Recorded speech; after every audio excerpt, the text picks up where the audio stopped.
What if I told you, some of the deepest wounds in your life were never caused by fists, but by words you were told worth nothing? And suddenly, this feels personal.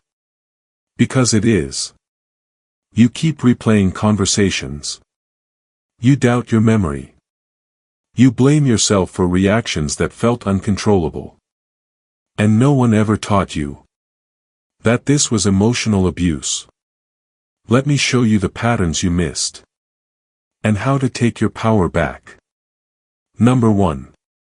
The hidden truth. They made you question your own reality. You remember what they said. But when you bring it up, they reply, "You're too sensitive. I never said that. You're imagining things." Slowly, you stop trusting yourself. Why they behave this way? Psychology calls this gaslighting. It targets your subconscious mind. Not to hurt you loudly, but to erase your confidence quietly. Neuroscience shows, when someone repeatedly denies your experience, your brain starts doubting its own memory. You feel confused, unstable, dependent. And that's the goal. Your action. Write things down. Your feelings. Your conversations. Your reactions. Not to prove them wrong, but to remind yourself you're not crazy. Clarity rebuilds power. Number 2. The hidden truth. They punished you with silence. They disappeared. Ignored messages. Withdrew affection. And you blamed yourself. What did I do wrong? Should I apologize? Maybe I pushed too hard. Why they behave this way? Psychology calls this emotional withholding. It trains your brain to fear abandonment. Your nervous system panics. You start people-pleasing to survive. Neuroscience shows, the brain experiences silence as threat, just like physical danger. So you chase. You apologize. You shrink. Your action. Stop chasing closure. Silence from them is information. It tells you who they are. Let it speak. Number 3. The hidden truth. They turned your kindness into a weakness. You gave understanding. They gave excuses. You forgave. They repeated. You stayed calm. They crossed lines again. Why they behave this way? The subconscious mind seeks power balance. When you always bend, they stand taller. Your emotional intelligence became their advantage.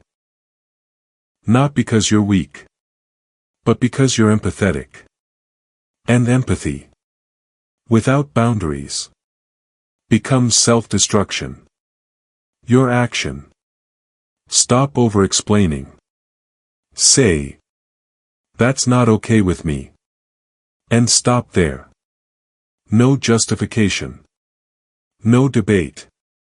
Watch what happens. Respectful people adjust. Abusive people attack. Number 4. The hidden truth. They made you feel guilty for having needs. You asked for time, effort, care. And they replied, "You're too demanding. I'm not like that. Why are you always complaining?" So you stopped asking. You minimized yourself. Why they behave this way? Psychology shows emotional abusers avoid accountability. Your needs feel like pressure. So they flip the blame. Now you feel guilty for wanting basic respect. Ashamed for having feelings.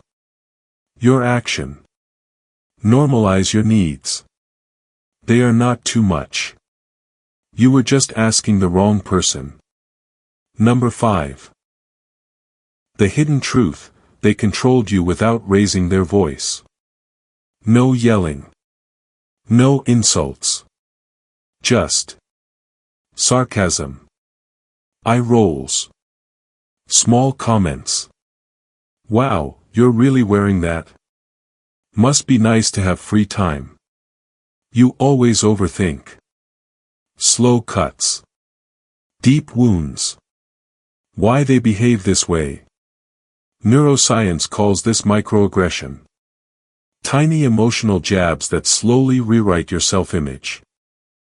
You start doubting your looks, your choices, your worth. And they never look like the villain. Your action. Notice the pattern. Ask yourself, do I feel smaller after talking to them? Your body knows the truth. Trust it. Number 6. The hidden truth, you stayed because trauma felt familiar. This is the hardest one.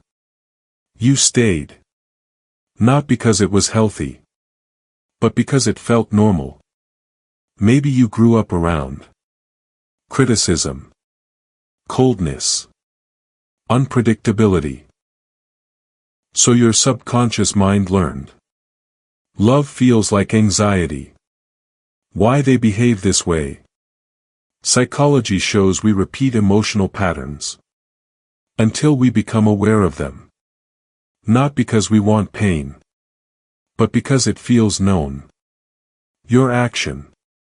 Break the pattern. Choose discomfort over destruction. Healing feels unfamiliar at first. That doesn't mean it's wrong. What to do now? Stop explaining yourself. Stop proving your pain.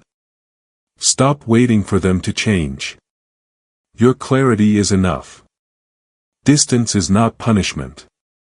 It's protection. You don't need closure. You need freedom. If this felt personal, good. That means you're waking up. You weren't weak. You were conditioned. You weren't dramatic. You were silenced. You weren't asking for too much. You were asking the wrong person. And now, you choose yourself. Not loudly. Not angrily. But firmly. Because awareness is the beginning of power.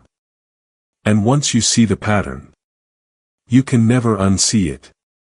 You deserve peace. You deserve safety. You deserve love that doesn't hurt. This is where your healing begins.